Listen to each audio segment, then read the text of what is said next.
সালামু আলাইকুম।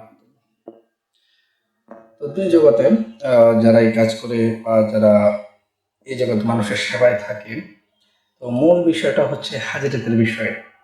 হাজিরাত বা রোগ নির্ণয়। যদি একটা মানুষ আপনার কাছে চিকিৎসার জন্য আসে, সে যদি ধরেন আপনি যদি নাই বুঝেন যে তার কি সমস্যা রয়েছে, এই সমস্যাগুলো কোন দিক থেকে আসতেছে, তাহলে বিষয়টা তাকে ট্রিটমেন্ট দেওয়াটা অনেকটা কষ্টকর হয়ে যায় বা সঠিক ট্রিটমেন্টটা পড়ে না। সে কারণে রোগ নির্ণয় করাটা জানা প্রয়োজন, বাধ্যতামূলক। অনেকেই জানে না, আবার যারা মতে শতকরা আমার মনে হয় না 10 জন এই বিষয়গুলো জানে।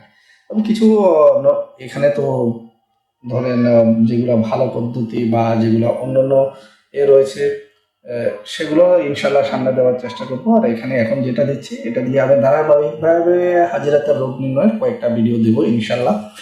আপনারা সাথে থাকলে ইনশাল্লাহ এগুলোতে অনেক উপকৃত হবে। একটা রোগী যখন আপনার কাছে আসবে, বলবে যে আমরা এই সমস্যা হচ্ছে, সমস্যাগুলো কোত্থেকে হচ্ছে সেটা যদি আপনি বলতে না পারেন, তাহলে মনে করেন যে হয়তো রোগী সঠিক ট্রিটমেন্ট পাবে না, আপনি সঠিকভাবে ট্রিটমেন্ট দিতে পারবেন না। তো হাজিরাতের বিষয়গুলো এই কারণে বেশি জরুরি হয়ে পড়ে মানুষের জন্য, যে রোগ নির্ণয়ে এই রোগীর সমস্যা কোত্থেকে আসতেছে। আসেন বেশি কথা না বলে আমি ওই বিষয়টার মাঝে যাই ইনশাল্লাহ। এটা হচ্ছে আমার আগের আইডিটা নষ্ট হয়ে গেছে। আসলে মানুষের বড় বড় দাব্বিটা যেগুলো দিয়ে ট্রিটমেন্ট করতো, আমি ওইখানে ওইগুলো ফ্রিতে ছেড়ে দিতাম। অনেক হুমকি দামকে দিয়েছে, এখন দেখি নষ্ট হয়ে গেছে, ব্যান করে দিয়েছে। কমিউনিটি গাইডলাইন নাকি ব্রেক করেছে, অথচ আমি তো পোস্টই করি, কারোর সাথে কথা বলি না। যাই হোক, আসেন এখানে নিয়মটা হচ্ছে, এখানে কয়েকটা শব্দ রয়েছে দেখেন। ওয়াও, ওয়াও, সিন, ইয়া, ত, র, মিম।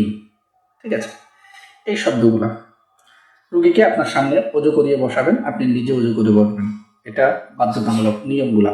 ঠিক আছে, রুগী এবং মুদাব্বির দুজন অজুর সহিত বসবেন।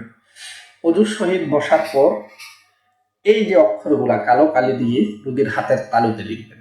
ওয়াও, এটা ডালের মতো দেখা যাচ্ছে। হ্যাঁ, ওয়াও, সিন, ইয়া, ত, র, মিম। ঠিক আছে, রোগীর ডান হাতে, মহিলা হলে বাম হাতে লিখবেন। লিখার পর আপনি সুগন্ধি অবশ্যই ব্যবহার করবেন, যিনি মুদাব্বির, তাই রোগী ব্যবহার করুক বা না করুক। লিখার পর কিছুক্ষণ ওই রোগীকে বলবেন ওইদিকে তাকায় থাকতে, হাতের যে যেখানে কালো কালি দিয়ে এই জিনিসগুলো লিখবেন সেখানে যাতে তাকায় থাকে। ঠিক আছে, তাকায় থাকার পর যদি কিছুক্ষণ পর দেখবেন যে লেখাটার রং পরিবর্তন হচ্ছে, ইনশাআল্লাহ অবশ্যই আপনি শুরু করার আগে 11 বার দুরূদ শরীফ পড়ে নেবেন। ঠিক আছে, লেখার মানে যে কোনো রুগী আসলে কাজ শুরু করার আগে 11 বার দুরূদ শরীফ পড়া বাধ্যতামূলক। খাস করে মুদাব্বিরদের, যারা জানেন না তারা জেনে নিন। কিছুক্ষণ তাকায় থাকার পর লেখাটা হয়তো লাল, কালো বা রং পরিবর্তন হতে থাকবে। যদি লাল হয় তাহলে জিনের সমস্যা আছে। ঠিক আছে, যদি লাল দেখা যায়, রুগী যদি লেখাটাকে লাল দেখে, ওয়াসিন ইয়া পরামিন লেখাটাকে যদি লাল দেখে, তাহলে কি হয়, জিনের সমস্যা। আর যদি কালো দেখা যায় তাহলে জাদুর সমস্যা।